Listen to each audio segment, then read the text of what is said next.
বলতে পারেন, আপনি জুলাই আন্দোলন ধারণ করেন, আমিও আন্দোলন, কিন্তু যিনি ভোটার সে চিন্তা করবে এই দুইজনের মধ্যে কে ধারণ করে। আপনি কি মনে করেন? সেটা আপনি বলেন না, মানে আপনি কি মনে করেন? আমি যদি মনে করি, আপনি আমাকে বলেন, আপনি রাষ্ট্রপতিকে যখন অপসারণ করলেন না তখন আপনি কি বললেন? আপনি বলতে আমি রূপক অর্থে বলছি, আপনি বিএনপি না, আমি ওইটাই মিন করছি, আচ্ছা, বুঝতে যাতে দর্শক যাতে মিসআন্ডারস্ট্যান্ড না করে। আচ্ছা, আমি যখন রাষ্ট্রপতিকে তাড়াতে চাইলাম, আপনি তখন বললেন যে নাকি সরাইলে সাংবিধানিক সংকট হবে। কেন হতো না এটা? কেন হবে? তাহলে তো প্রধানমন্ত্রীকে তাড়াইলে সাংবিধানিক সংকট হওয়ার কথা। সেও তো সাংবিধানিক নির্বাচিত পদ, এবং সে চলে গেলে সংবিধান চলবে কেমনে, সেই দিক নির্দেশনা যেটা নাই সেটা আপনি কাভার হয়ে গেল, আর এইটা কাভার হবে না, কারণটা কি? আমি সেই বিতর্কে যাচ্ছি না, কিন্তু আপনি সরান নাই, আমি সরাইতে চাইছি, আপনি সরান নাই, আপনি তার পক্ষে ছিলেন। এরপর আসেন, একটা পর্যায়ে দাবি তুললাম আমরা, মানে আমি ছাত্রদের পক্ষে বলছি, মনে করেন যে আওয়ামী লীগের রাজনীতি নিষিদ্ধ করতে হবে। আপনি কি বললেন? না, আমরা কোনো এই রাজনৈতিক দলের নিষিদ্ধ করাটা আমরা সাপোর্ট করি না। তাহলে কি দাঁড়াইলো রেজাল্টটা?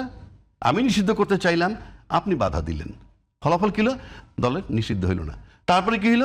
এখন ছাত্ররা নিয়োগকর্তা ইউনূস সাহেবের, ছাত্ররা তার উপর প্রেশার দেয়, এদিকে বিএনপির প্রেশার, পার্টি নিষিদ্ধ করা যাবে না। উনি একটা মধ্যপন্থী জায়গায় গেলেন, কোথায়? যে বিচার না হওয়া পর্যন্ত কার্যক্রম স্থগিত থাকবে। এটা কিন্তু একটা মধ্যপন্থা অবলম্বন করছেন ইউনূস সাহেব। কেন? ছাত্রদের চাপ এবং আপনার চাপ, মানে আমার চাপ আর আপনার চাপ। ফলে কি হয়েছে? এখন সময়ের ব্যবধানে কিন্তু আজকে এই প্রশ্নটা আসছে যে আপনারা যখন বিএনপি যখন আওয়ামী লীগকে নিষিদ্ধ করতে দিলেন না, তাহলে 35% ভোট অথবা 25% ভোট নিয়ে তারা মাঠে আছে, তাহলে আজকে আওয়ামী লীগের নানান জনের কথা নানান কর্নার থেকে আসতেছে, তাহলে ইনক্লুসিভ নির্বাচনের দিকে আপনারা গেলেন না কেন? ইভেন বিএনপির লোক এমনও কোনো জনসভায় বলছে, আমি নামটা বলছি না, জনসভায় বলছে যে বিএনপি যদি নির্বাচনের ক্ষমতায় যায় তাহলে একটা মধ্যবর্তী নির্বাচন ইনক্লুসিভ হবে বলে আমরা মনে করি। হ্যাঁ, একটা কথা এসছে। তাহলে আপনি নিজেই এখন স্বীকার করতেছেন যে মধ্যবর্তী নির্বাচন হবে। এই সব কিছু যদি আপনি মিলান, তাহলে বোঝা যাচ্ছে বিএনপি লম্বা সময় থাকতে পারবে না। আপনাদের বক্তব্যই তো, মানে আমি বলছি আপনাদের বলতে বিএনপির, আমরা রূপক অর্থে বলতেছি। তো এইসব বিষয়, এরপরে আসেন আরেকটা বিষয়, আপনি দেখেন জামাতের আমিরের একটা অ্যাকাউন্ট হ্যাকিং নিয়ে কথা উঠলো।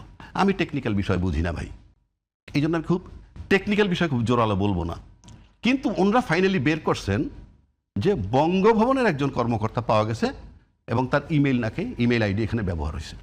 আমি আগেই বলছি আমি টেকনিক্যাল ম্যাটার বুঝি না, but it is a fact যে তাকে পুলিশ জিজ্ঞাসাবাদ করতেছে, গ্রেপ্তার করছে কিনা আমি জানি না, ডিবি তাকে নিয়ে গেছে সেই বঙ্গভবনের।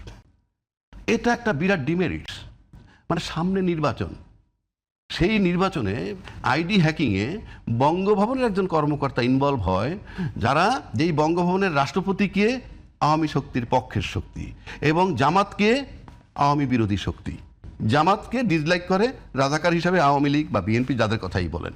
সুতরাং এটা কিন্তু একটা টাচি ইস্যু আজকে পর্যন্ত, জিনিসটা কিন্তু হালকা না। এবং এটা জামাত পারছে কেমনে? মানুষ মনে করে যে জামাত প্রশাসনের ভিতরে স্ট্রং, না, তা না, জামাতের টিম আছে। আমার ব্যক্তিগত ধারণায় জামাতের কাছে অন্তত 150-200 ব্যারিস্টার পাবেন, জামাতের কাছে আপনি 200 ইঞ্জিনিয়ার পাবেন বুয়েটের, জামাতের কাছে জাদ্রেল 200 ডাক্তার পাবেন, পেশাজীবী পাবেন, ইভেন আপনি মিডিয়ার লোকও পাবেন। যেমন ধরেন নয়াদিগন্তার সংগ্রাম অনেক চড়াই উতরাই পার হয়ে কিন্তু জামাতের কথাই বলছে, কিন্তু 16 বছর আপনার দিনকাল যেটা, সেটা কিন্তু যাচ্ছে তাই অবস্থায় ছিল। আজকে এখনো কিন্তু বহাল তবিয়তে সংগ্রাম এবং নয়াদিগন্ত আছে। আর একটা প্রতিষ্ঠান সবচেয়ে বেকায়দায় পড়ছে আপনার বিএনপিকে লিফট দিতে গিয়ে, সেটা হলো প্রথম আলো। অল থ্রু সে বিএনপির বিরোধী, অল থ্রু, যেটা শফিক রহমান সাহেব ক্লিয়ার করছে, আমরাও দেখছি। সেই লোকটা যে এখন বিএনপির পক্ষে এসে কথা বলতেছে, সবচেয়ে বেকায়দায় আছে উনি। না, বেকায়দা কেন বলছেন? এটা তো একটা সময় আসে কাউকে না কাউকে সমর্থন করতে হয়। না, এটার মানে কি? না, এটার মানে হচ্ছে আপনার আইডিওলজি নাই। আপনি যখন আপনার আইডিওলজিটা চেঞ্জ করে ফেলবেন, ইউটার্ন নিবেন। প্রথম আলোর ইউটার্ন নিতে হয়েছে আজকে বিএনপির এই কভারেজ দিতে গিয়ে। এই যে ইউটার্ন নেওয়াটা, তার দীর্ঘদিন যে 16 বছর সার্ভিস দিয়েছে বিএনপির বিরুদ্ধে এবং পতিত সরকারের পক্ষে, সেখান থেকে যখন আপনি ইউটার্ন নিয়ে আইসে না, তখন যদি আমি দেখতাম, যদি প্রথম আলো দেখে যে তখন বিএনপি যে আদর্শ গ্রহণ করতো, সেই আদর্শের জায়গাতে বিএনপি যে বিশ্বাস করতো, বিএনপি যে আচরণ করতো, সেই সমস্ত কারেকশন হয়েছে, তখন কি প্রথম আলো সমর্থন করবে না? সেই আদর্শের জায়গায় আসতেছি। আপনি আদর্শের পরিবর্তন, ভালো কথা বলছেন। তার মানে বিএনপি তার আদর্শ চেঞ্জ করছে। না, আদর্শ বলতে আমি ওইভাবে মিন করি নাই। আমার কথা কথাটা বুঝেন, যদি আমার সাথে মিলে যায়। যেই আদর্শে ঢুকলে পরে প্রথম আলোর সাথে মেলে, তখন প্রথম আলো তার কাভারেজ দেয়। তার মানে প্রথম আলোর আদর্শে আমি ঢুকছি, আমার আদর্শে প্রথম আলো ঢুকে নাই। যদি আমার আদর্শে ঢুকতো তাহলে 16 বছর ধরে আমার আপনি কি মনে করেন আসলে কার আদর্শে কে ঢুকছে? এই আমি মনে করি প্রথম আলোর আদর্শে আপনি ঢুকছেন। কিরকম? তা না হলে আপনি এমন হতে পারে না যে বিএনপির আদর্শ প্রথম আলো ধারণ করছে এখন? বুঝাচ্ছি আমি, যদি প্রথম আলো বিএনপির আদর্শ ধারণই করত, তাহলে খালেদা জিয়াকে যখন 21 আগস্টের গ্রেনেড হামলা হইল, তখন আপনি সব কিছুর আগে প্রকাশ করে দিলেন কি এই 21 আগস্টের গ্রেনেড হামলায় তারেক রহমান এবং খালেদা জিয়া জড়িত। কিচ্ছু হয় না, খালি বোমা হামলাটা হয়েছে, আপনি বলে দিলেন। তারপরে অন্যান্য যে চাঁদাবাজ টাজ প্রসঙ্গ, ভাই আমি বলতে চাইনি, সব ধারাবাহিকভাবে প্রথম আলোতে আসে। এরপরে যখন মইনুল হোসেন সাহেবের মইনুল হোসেন রোড দিয়ে খালেদাকে বের করে দিল, নো কমেন্ট। আপনি যখন তারা কারাগারে নিয়ে গেলেন, নো কমেন্ট। তার মানে কি? তখন সে প্রথম আলোর আদর্শে ছিল না। বেগম খালেদা ছিল জিয়ার আদর্শে। এখন জিয়ার আদর্শ খালেদা এবং তারেক রহমান তিনজন যদি আনি, জিয়ার আদর্শ ধারণ করতেন খালেদা জিয়া। এরপর থেকে এটা ফুল স্টপ। তারপরে যেটা হইল, আপনি দেখেন, আমি মিলাই দিচ্ছি আপনাকে। বাংলাদেশের দুর্ভাগ্য কি জানেন?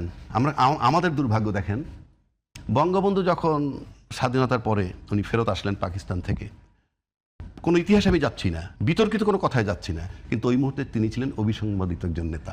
আসার পর তাকে দেশবাসী সাংঘাতিকভাবে বরণ করে নিল। বাট আমরা অল্প সময়ের মধ্যে দেখলাম উনি আত্মীয়করণের ভিতরে চলে গেলেন, নিজের আত্মীয় স্বজনের বাইরে কিছু বোঝেন না, এবং একটা পর্যায়ে দেশবাসী অতিষ্ঠ হইল, যার রিফ্লেকশন ওনার মৃত্যু হইল। অত মানে আমি বেকায়দায় কথা বলতে যাচ্ছি না, সিম্পল। তারপর সময়ের মধ্যে জিয়া রহমান সাহেব আসলেন, he was accepted by the whole nation. মারাত্মকভাবে নিলেন, এবং মারাত্মকভাবে নেওয়ার পর ওনার যে আইডিওলজিটা ছিল, সে যদি কন্টিনিউ করতে পারতো, একটা বেকায়দা হয়ে যেত। কোন শক্তির জন্য সেই বিতর্কে আমি যাচ্ছি না, আমরা তাকে রাখতে পারলাম না, আমরা তাকে রাখতে পারি নাই। হিসাব সহজ। এখন যদি বলেন হত্যা দুইজনই হয়েছে, একজন হয়েছে আমরা তিক্ত হয়ে গেছিলাম তাই, আর একজনকে আমরা রাখতে পারি নাই। এই যে রাখতে পারি নাই আমরা তাকে ভালোবাসি, কিন্তু সে অন্য যার জন্য ক্ষতিকারক, তারা তাকে রাখেন নাই। বিষয়টা সহজ। তারপর একটা টাইম যাওয়ার পর আসলেন হুসাইন মোহাম্মদ এরশাদ, 9টা বছর ক্ষমতায় থাকলেন, সামরিক শাসক তো দুইজনই। উনি থাকলেন কিভাবে? উনি কি জিয়ার চেয়ে যোগ্য? না।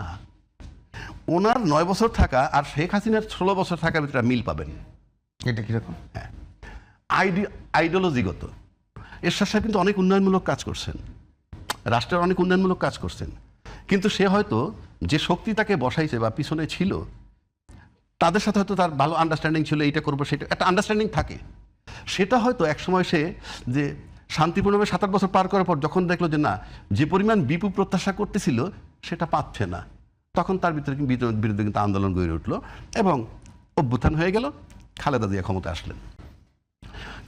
বেগম খালেদা জিয়া আসার পর বেগম জিয়ার গায়ের থেকে গন্ধ পাওয়া যাচ্ছে জিয়াউর রহমানের, মানে আমি বলছি গুণগত, রাজনৈতিকভাবে সব দিক থেকে আদর্শ তার গন্ধ পাওয়া যাচ্ছে।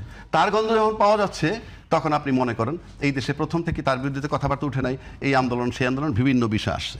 আসার পর 96 যখন আসলো, তখন একটা ইস্যু বানানো হইলো, আসলো একটা ইস্যু, তত্ত্বাবধায়ক সরকার। সেখান থেকে নতুন সরকার এসে গেল। তত্ত্বাবধায়ক সরকার পর আসলো প্রথম শেখ হাসিনা 2001 থেকে, আবার 2001 না 96 থেকে। 96-র পরে আবার চলে আসলো খালেদা জিয়া। তখন দেখলো যে না, তো গভর্নমেন্ট খালি অল্টারনেটিভ হবে কেন? মানুষ 5 বছর পর পর অতিষ্ঠ হয়ে যায়। অতিষ্ঠ হয়ে গেলে সেকেন্ড অপশন কি থাকে? এবার আপনি আমারে মাইট দিচ্ছেন, মারছেন বলে আমি ভোট, আপনি মারছেন জনগণের, ভোট আমারে দিছে, আবার আমি জনগণের মারলাম, ভোট আপনাকে দিছে। এই যে অল্টারনেটিভ হইতে গেলে লক্ষ্যে পৌঁছানো যায় না, যেখানে আওয়ামী লীগ যে লক্ষ্যে পৌঁছাইতে চাইছিল, তখন আবার আওয়ামী লীগ মনে করলো যে না, তত্ত্বাবধায়ক সরকারটা বাদ দিয়ে দরকার, এবং বাদ দিয়ে কিন্তু সে লম্বা সময় ক্ষমতায় থাকলো। এই যে লম্বা সময় যে সে ক্ষমতায় থাকলো আর এরশাদ 9 বছর থাকলো, এর ভিতরে একটা মিল পাওয়া যায়। বেগম খালেদা দিয়ে কিন্তু যেহেতু জিয়ার আদর্শ লালন করতো, সে একটা সময়ে যাওয়ার পর ওই তত্ত্বাবধায়ক সরকারটা বাতিল করে তাকে কিন্তু আর ক্ষমতায় যাইতে দেওয়া হয় নাই। কারণ যে আদর্শটা দেশবাসীর জন্য প্রয়োজন, জিয়ার যে আদর্শটা দেশবাসীর জন্য প্রয়োজন, সেইটা লালন করতেছিল খালেদা জিয়া। কিন্তু একটা সময় খালেদা জিয়া যখন আউট হয়ে গেলেন বা আউট করা হইলো, যেভাবেই যাক, তারপর বেঁচে ছিলেন দীর্ঘদিন, ক্ষমতায় কিন্তু যান নাই। এরশাদ সাহেব যখন আউট হয়ে গেলেন সেই 1991 সালে না 90 ডিসেম্বরে 91 থেকে মারা গেলেন 2009-এ, মোটামুটি অনেক লম্বা সময় জীবিত ছিলেন, ক্ষমতায় কিন্তু আর যেতে পারেন নাই। তার মানে ক্ষমতায় লম্বা সময় থাকতে হলে আওয়ামী লীগের গুণে গুণান্বিত হইতে হবে, এবং সেই আওয়ামী লীগের গুণে যিনি গুণান্বিত হবেন তিনিই কাভারেজ পাবেন প্রথম আলোর। আজকে বিএনপি যে প্রথম আলোর কাভারেজ পাচ্ছে, হয়তো প্রথম আলো মনে করতেছে আওয়ামী লীগের